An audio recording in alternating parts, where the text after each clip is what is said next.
Hey guys, welcome to day 17.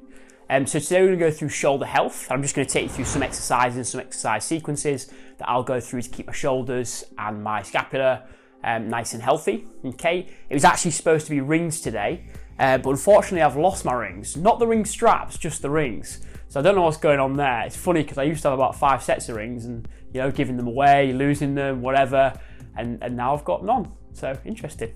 Anyway, we'll have to modify a little bit and I'll go through some shoulder health stuff. I think you'll still find a lot of value to this video, guys, because as you go into Cali, handstands, ring work, planches, etc., it smashes your shoulders. So keeping them nice and balanced, keeping your stabilizers nice and strong, I think is essential to maintaining nice, healthy, strong shoulders. So I do think you'll find some value from this video.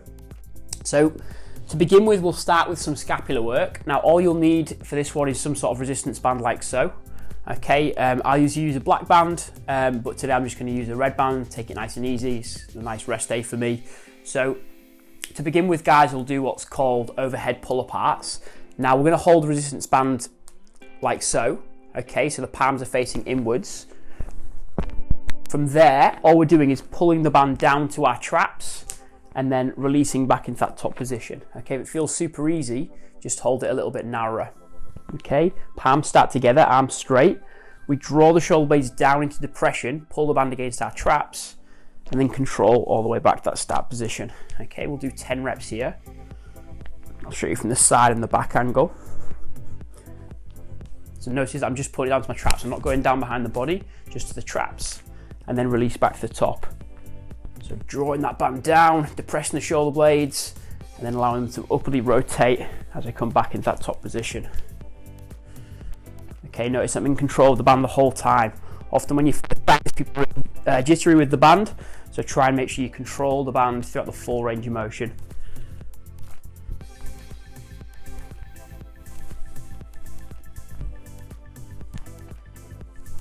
Okay, that's exercise number 1 with the band. So I find getting that scapular depression and then allowing that upward rotation to occur again as I return to the top, and then again depression as I pull down. I find it to be a real nice way of getting the scaps firing. Okay, the next one we'll do is called the Band Dislocate. So you'll probably be familiar with this one. I want to apply a little bit of tension by pulling the band apart. From here, I come all the way back to the hips, and then all the way back to the front again, keeping that constant tension, pulling the band apart throughout. Arms stay nice and straight. Again, we control the band through the full range of motion, and we ensure that we keep set through the abs as well. Okay, so we're shortening that distance between the rib cage and the pelvis, not extending, keeping that nice set hollow position. Again, if it's too easy, what we can do is hold the band a little bit narrower, allowing that rotation of the shoulders to occur.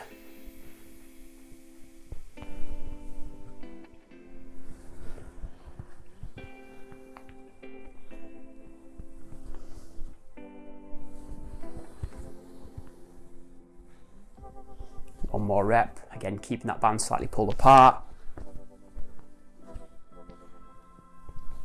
Okay, so quite a lot of movement there through the rotator cuff and also through the scapula, but again, just by applying that slight resistance, pulling the band apart, I do find that it brings about strength through the full range of motion, and again brings about that control as well, how we're controlling the band through its full range. It's not, you know, going all over the place and arms bending and band being in control. We are in control of the movement throughout. Okay, the third one is called a band fly. So from here, with the band in extension, in shoulder extension, again we stay set through the abs. We spread the shoulder blades around the rib cage, and then as we open back into the pullback position, the extended position, we retract the shoulder blades, wrap around the rib cage, pull the shoulder blades together, wrap around the rib cage, pull together.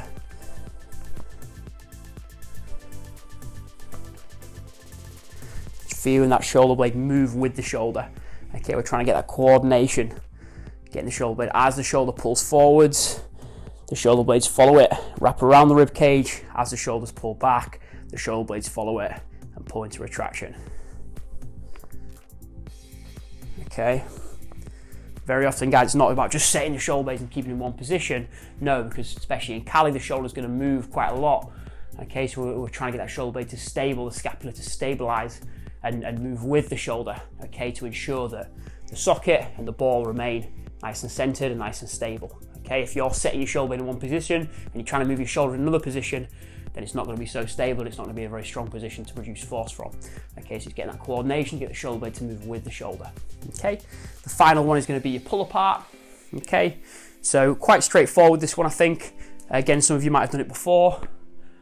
We hold the band. I like to perform this one with a supinated grip, so the palms facing upwards. From here, shoulder blade's going to be slightly protracted in this front position, and as we pull them back into retraction, we're trying to squeeze the shoulder blades together and then let them release and track the shoulder back to this slightly protracted position with the arms in front. Okay, we'll do a 2-second hold in the retracted position. So again, it's just getting that coordination and moving the shoulder blade with the shoulder.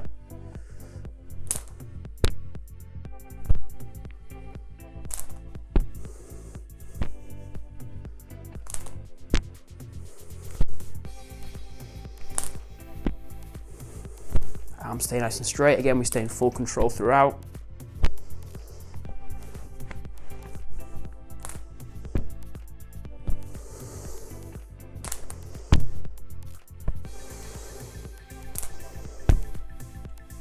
Okay, that'll do.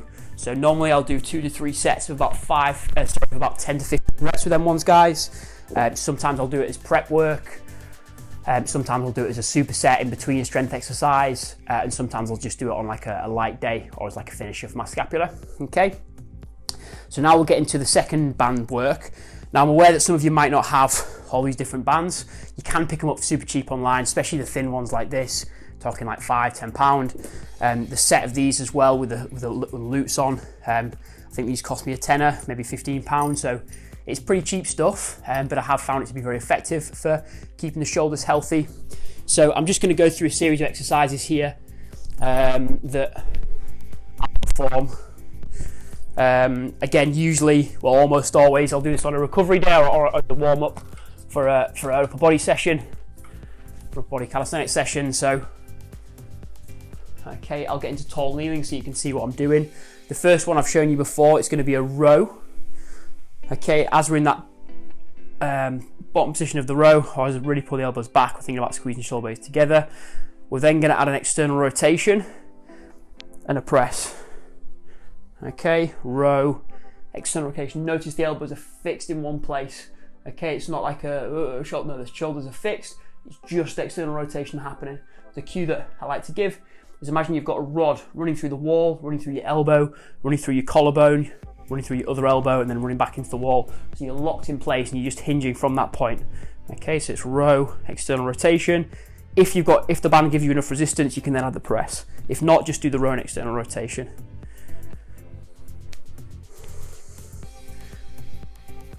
Think about drawing the shoulder blades down here, guys, down to the back pockets.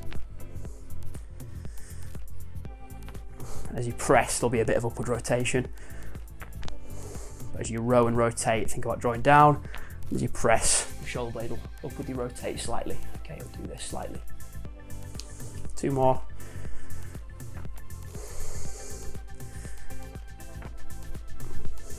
Okay.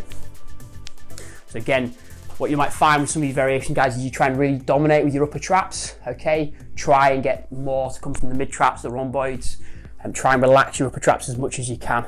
Okay, they are going to contract obviously, but trying to get into overwork, if you're quite stiff in your neck and quite stiff up here, just try and again draw them shoulder blades down a bit more and relax a bit more through the upper traps.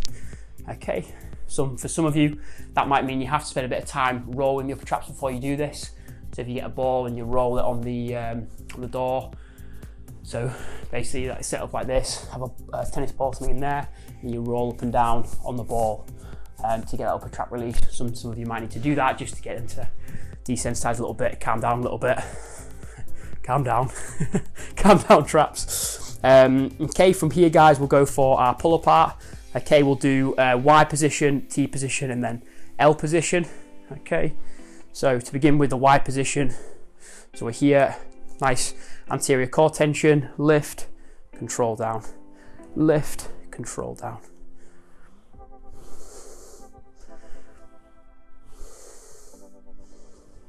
Again, trying to make this contraction come from the mid traps. upper tract relaxed. It's coming from this region here.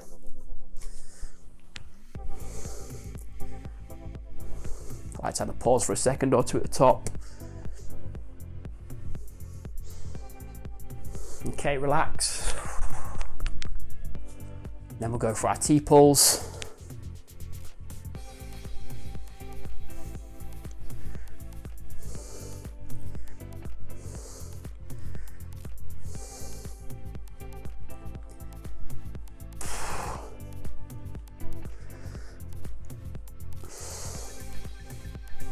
And then finally we'll go for our L pulls.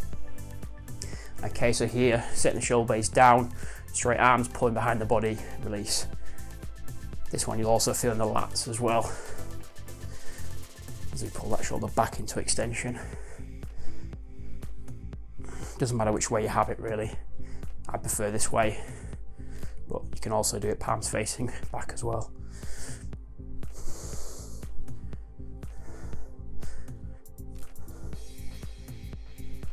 Okay, shake it off. From there I'll usually finish, so I'll do them 4 exercises, then I'll usually finish this way around by just performing maybe 3 to 5 circles. So I'll lock it in this position, circle overhead and back down. Allow the shoulder blade to move with the shoulder. So as I'm reaching up overhead, again I'm allowing that upward rotation of the scapula to occur. So here it's set depressed, and then I allow that upward rotation to occur, back into depression. 2 more.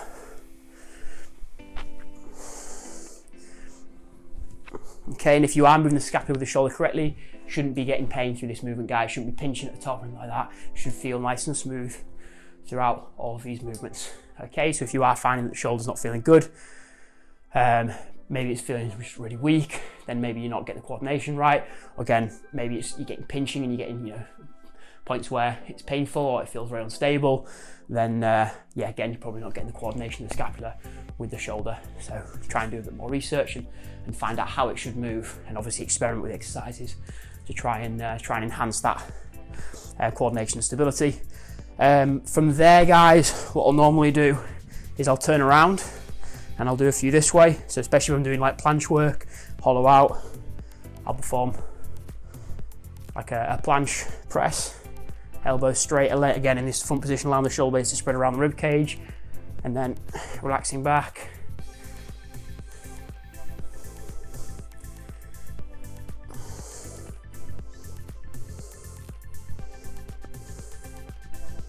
Okay, then I'll normally do some flies through here as well.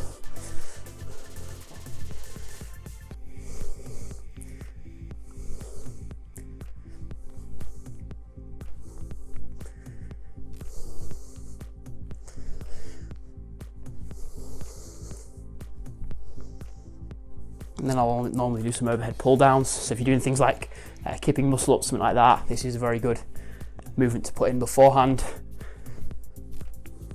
Again, allowing the shoulder blade to move. So as I'm coming into that overhead position, I'm allowing the upward rotation to occur. It should feel comfortable here.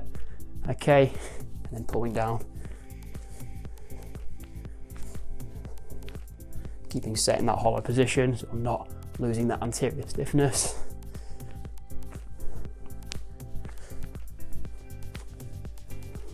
And then finally, again, I'll normally perform some circles this way around.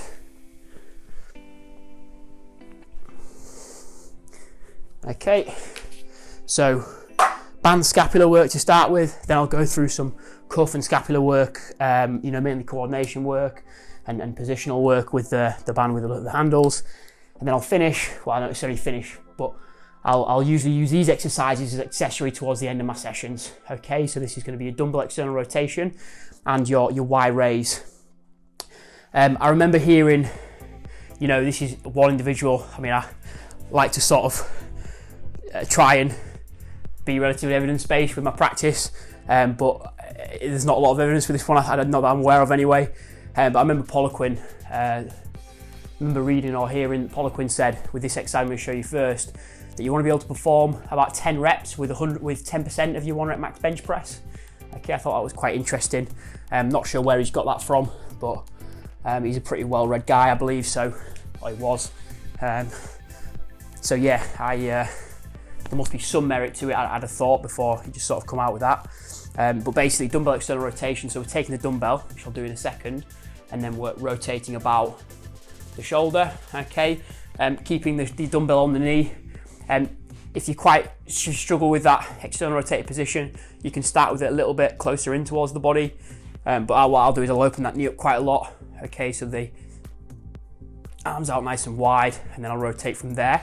What we've got to try and do when we perform this exercise, guys, is ensure the shoulder is staying set back, okay? So often when people do it as they go into rotation, the shoulder will dump forwards, okay? So they'll lose that scap stability. You want to try and keep the shoulder blade set back, and then keep the shoulder centered in the socket, okay? So it doesn't push forward as we come down. We keep it set back the whole time. So sometimes what I'll do with people, I'll just put my finger here and I'll just track the shoulder just to ensure that there is staying stable within the socket. Okay, so let's do a set. So in this position here, nice and upright, hands supporting me, control down, drive up.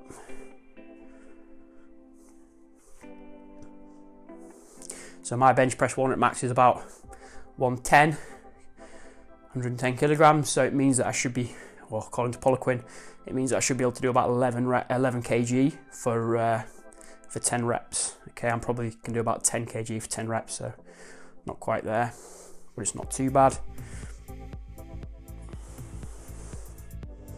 But yeah, in terms of shoulder stability, I think this exercise is one of the best ones that I've used. Control down, drive up. Okay, swap sides. So yeah, I would suggest start off nice and light, obviously, like any movement, and then build your way up. But yeah, I find that this, for whatever reason, certainly helps my pushing strength, my planche and my handstand push-ups and things like this, overhead press. I'm not sure if just because it'll be infraspinatus and maybe teres minor major, the external rotators. So yeah, whether or not it's just because it strengthens them, makes them, you know, a bit stronger, and it helps keep my shoulders stable as I'm performing things like planche and handstand push-up. Potentially that's the reason. But yeah, certainly find that I do feel a lot stronger with my pushing if I'm keeping these exercises in my programming, and I'm staying strong with them. Okay.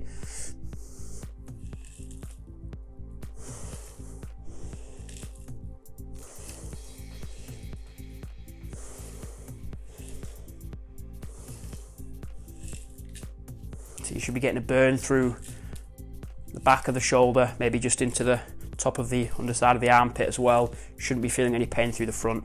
If you are, then look at your technique, keeping that shoulder set within the socket, not allowing it to roll forwards. Slow on the way down, fast on the way up. Slow on the way down, fast on the way up. Okay, so what you'll notice for that one, guys, as well, is there's only really resistance from here to here. Once we come past here, it's you know, gravity's not acting on the dumbbell. Okay, so we're not getting any resistance really. So what I'll also sometimes do with this one, guys, I'll stick a band or a TheraBand, and I'll attach it to a wall in front of me, and I'll do it with the dumbbell and the TheraBand. Okay, and that way I'm getting the dumbbell's gravity pulling down the dumbbell in this position, and then when I get to the top, I'm getting that pull on the band, so it just lengthens out that strength curve a little bit for the movement. And I find that to be quite cool and quite effective. Awesome, guys, that brings us to our final exercise, which is our our Y raise. Similar to the work with the band, but I do think it's worth spending a bit more time on this one. As I discussed, upper traps can be quite dominant, especially with a lot of handstands and work like that. And if you're coming from doing quite a lot of lifting as well, you know, if you guys are coming from CrossFit or whatever, you'll see them quite shrugged up shoulders and upper traps working quite hard. Okay, so this Y raise I find quite good to strengthen the mid traps, okay, through here. So I do find this one quite beneficial. Now, in terms of setup, what I do is I perform it on an incline bench. Obviously I don't have one of them, so what I'm going to just do is use this chair. I'm just going to hold on to it. So I'll move the camera up slightly.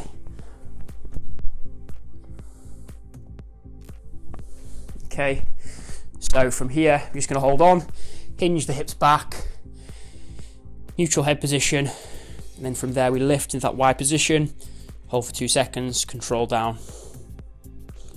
I've just got 2 kilograms, and to be honest, that's all I use. It's usually enough for me. We should be feeling it through the mid traps. Keep the arm nice and straight.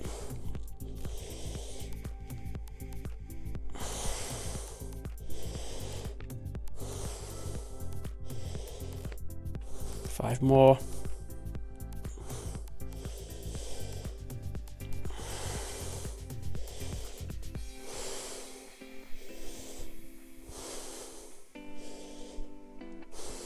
Okay, so yeah, hoping to feel that through the mid traps, guys. The fibres of the mid traps are running in that nice Y position. Okay, so just ensure that you're not bringing it too close to your ear. You bring it into that nice Y position. Okay, so it's kind of at the top, it'll be like elbow in line with the ear. Okay, so if you look at horizontal, it'll be like elbow in line with the ear. So again, hinge the hips back, brace through the core, and then from there, we're trying to allow that motion to come, that contraction to come from the mid traps. Okay, 1, 2, control down. 1, 2, control down. Don't worry too much about how high you're lifting it. Just think about getting that contraction to come from the mid traps. Keep the arm nice and straight.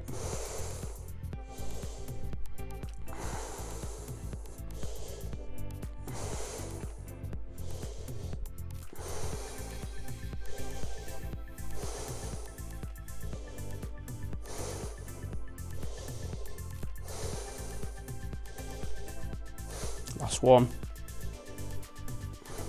Okay, so as I said, guys, I just use like 2 or 3 kilograms for that one, normally just 2, to ensure that I actually get the contraction. Sometimes if you try and go too heavy with it, you'll start to recruit other areas, you'll compensate. So yeah, make sure you get the right contraction and then build it up with that optimal movement that that optimal contraction that you've managed to develop. Okay, so yeah, sorry for a little bit of a spontaneous mix-match one. Not a lot of structure in it because I realised that I'd lost my rings, and that was the intention for today. Hopefully I'll find some for tomorrow. I'm sure I will. But yeah, thanks very much for tuning in, guys. That's just an honest video on some exercises that I'll use to keep my shoulders healthy in the form of strengthening my rotator cuff, strengthening my scapula, and when I say strengthening, I involve including building coordination, building greater understanding of how the shoulder and the scapula move together. Yeah, hopefully you found some value with it, guys. Again, all the movements should feel, you'll get a burn, don't get me wrong, and you should get good contractions, but it should feel smooth and comfortable. It shouldn't be jolty and clicky and horrible. Okay, you might have a little bit of pop in on the first few reps if you're quite stiff in the shoulders, but that's probably just trapped air within your synovial fluid. So yeah, that's fine. But if it's constant clunky and painful, then yeah, watch out how you perform the exercises, guys. It might be worth going and seeing a physio who understands the demands of this sort of training, who can help you out and show you how the shoulder functions and the scapula and everything else functions in a way that's optimal and healthy. Okay, awesome, guys. Thanks for tuning in, and looking forward to seeing you tomorrow.